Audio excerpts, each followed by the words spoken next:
छोटे से गांव के किनारे घने जंगल के पास एक पुरानी और टूटी फूटी सी झोपड़ी थी। उस झोपड़ी में गरीब किसान धनिया अपनी बूढ़ी माँ और बेटी गौरी के साथ रहता था। धनिया के पास बस कुछ छोटे छोटे खेत थे। उन्हीं खेतों में मेहनत करके वह अपने परिवार का पेट पालता था। हर दिन सुबह सूरज निकलने से पहले ही धनिया उठ जाता। ठंडी हवा चल रही होती, आसमान में हल्की लालिमा होती और गांव के ज्यादातर लोग अभी गहरी नींद में होते।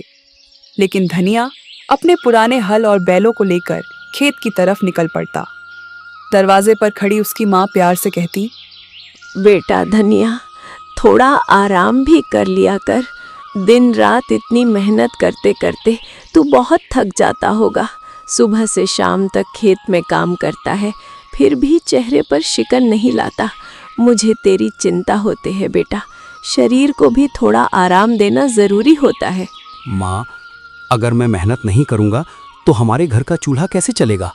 हमारी ज़रूरतें कैसे पूरी होंगी?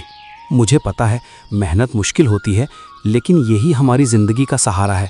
जब तक मेरे हाथ पैर चल रहे हैं मैं मेहनत करता रहूँगा, ताकि आपको कभी किसी चीज़ की कमी महसूस ना हो। तभी उसकी बेटी गौरी दौड़ते हुए आती और कहती, बाबा जल्दी वापस आना, मैं आपका इंतजार करूंगी। देर मत करना, मुझे अच्छा लगता है जब आप जल्दी घर आ जाते हैं।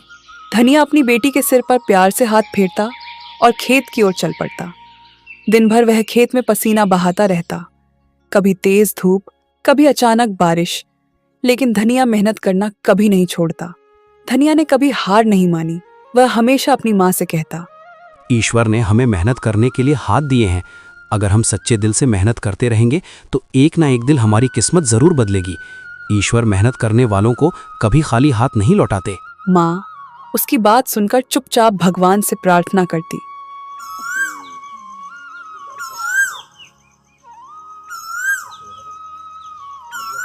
बाबा, आज मैं जंगल के किनारे से कुछ लकड़ियां लेकर आई हूँ, ताकि घर के काम में थोड़ी मदद हो सके।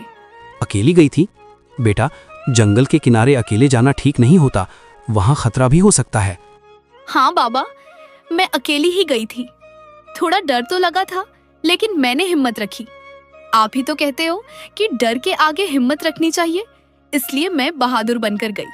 धनिया थोड़ा चिंतित हो गया, क्योंकि गांव के लोग कहते थे कि जंगल के अंदर एक पुरानी गुफा है, जहां रात के समय अजीब अजीब आवाजें आती हैं। गांव वाले उस गुफा के पास जाने से डरते थे। बेटी, जंगल के अंदर ज्यादा मत जाना, वहाँ एक रहस्यमयी गुफा है।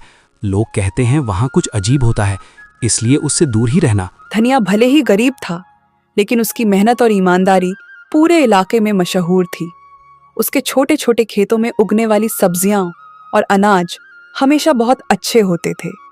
मिट्टी भी जैसे उसकी मेहनत को पहचानती थी।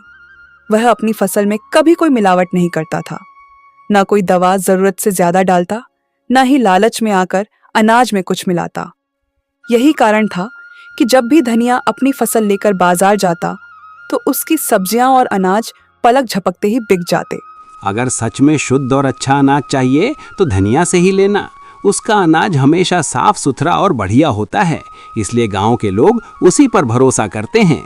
लेकिन धनिया कभी इसका फायदा उठाकर ज्यादा पैसे नहीं मांगता था। मेहनत का सही दाम मिल जाए वही मेरे लिए बहुत बड़ी बात है। मैं ज़्यादा दौलत या बड़ी बड़ी चीज़ों की चाह नहीं रखता। बस इतना चाहता हूँ कि दिन भर की मेहनत के बाद जो अनाज मैं उगाता हूँ उसका सही मूल्य मिल जाए। अगर मेरी मेहनत से मेरे घर का चूल्हा जल जाए और मेरे परिवार का पेट भर जाए तो मुझे लगता है कि मेरी मेहनत सफल हो गई। मेरे लिए सच्ची खुशी और सुकून इसी में है कि इंसान ईमानदारी से मेहनत करे और उसी मेहनत की कमाई से अपना जीवन चलाए। इसी वजह से गरीब लोग भी अक्सर उसी से सामान खरीदते थे। लेकिन गांव में एक बहुत बड़ा और अमीर व्यापारी था। उसका नाम था लालाचंद सेठ। लालाचंद सेठ पूरे इलाके में अनाज और सब्जियों का बड़ा व्यापार करता था, लेकिन वह अक्सर मुनाफे के लिए मिलावट भी कर देता था और चीजों को बहुत महंगे दामों में बेचता था। जब लोगों ने धनिया से सामान खरीदना शुरू किया तो सेठ का व्यापार थोड़ा कम होने लगा। यह बात उसे बिल्कुल पसंद नहीं आई। एक दिन बाजार में उसने धनिया को देखते ही ताना मारा। अरे धनिया, तू किसान है या कोई संत? हर बार इतना सस्ता माल बेच देता है, इसलिए लोग तुझे हल्के में लेने लगे हैं। लेकिन याद रख, इस बाजार में असली फैसला मेरा चलता है। अगर तुम मेरे हिसाब से अनाज नहीं बेचेगा तो तेरा माल कोई नहीं खरीदेगा। फिर देखना तेरे घर का चूल्हा कैसे जलेगा। सेठ जी, मैं तो बस इतना चाहता हूँ कि मेरी मेहनत का सही दाम मिल जाए। मैंने दिन भर खेत में मेहनत की है, पसीना बहा है। अगर उस मेहनत का थोड़ा सा भी सही मूल्य मिल जाए तो मेरे लिए वही काफ़ी है। मैं किसी को धोखा देकर या गलत तरीके से पैसा नहीं कमाना चाहता।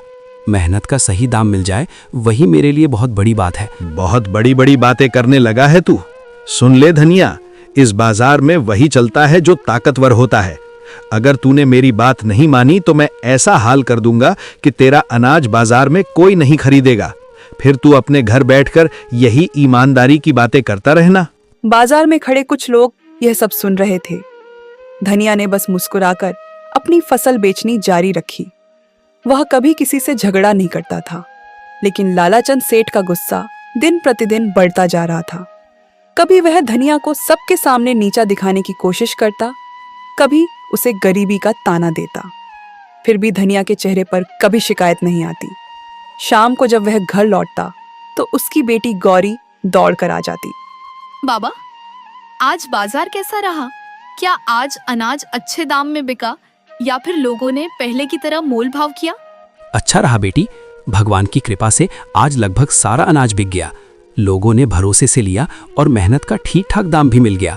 घर में कमाई भले ही कम थी, लेकिन उस छोटे से घर में सुकून और प्यार बहुत था। बूढ़ी माँ, बेटी गौरी और धनिया तीनों साथ बैठकर सादा खाना खाते और बातें करते। बेटा, ईमानदारी से कमाया हुआ थोड़ा सा धन भी बहुत सुख देता है।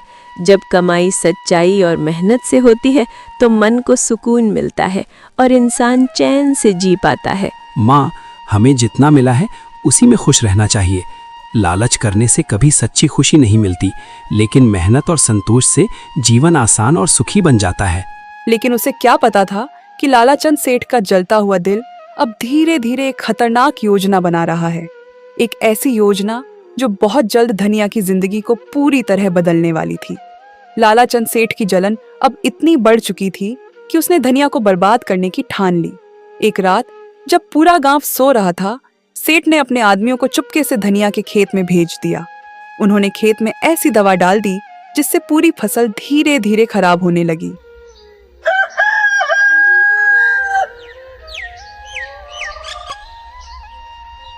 सुबह जब धनिया खेत पर पहुंचा तो उसकी आंखें फटी की फटी रह गईं। हरी भरी खड़ी फसल पीली पड़ चुकी थी, कई पौधे सूख गए थे। वह घुटनों के बल बैठ गया। हे ईश्वर, ये क्या हो गया? कल तक तो मेरी फसल बिल्कुल हरी भरी थी, हर पौधा लहलहा रहा था। मैंने कितनी मेहनत से इस खेत को सींचा था, दिन रात इसकी देखभाल की थी। फिर अचानक एक ही रात में सब कुछ कैसे बदल गया? मेरी सारी मेहनत, मेरी सारी उम्मीदें क्या सब यूं ही खत्म हो जाएंगी? इतने में गांव के कुछ लोग भी खबर सुनकर वहां आ गए।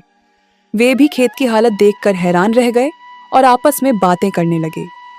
ये अचानक कैसे हो गया? कल शाम तक तो ये खेत बिल्कुल ठीक था, फसल भी बहुत अच्छी दिख रही थी। एक ही रात में इतने सारे पौधे कैसे सूख गए? कहीं किसी ने जानबूझकर तो कुछ नहीं किया? धनिया को समझते देर नहीं लगी कि यह किसी की साजिश है। उसे तुरंत लालाचंद सेठ का ख्याल आया। अगर ये सब सेठ का किया हुआ है तो मैं चुप नहीं बैठूंगा। मेरी मेहनत की फसल को इस तरह बर्बाद करना कोई छोटी बात नहीं है। मैंने दिन रात मेहनत करके इस खेत को सींचा था, हर पौधे को अपने बच्चे की तरह संभाला था।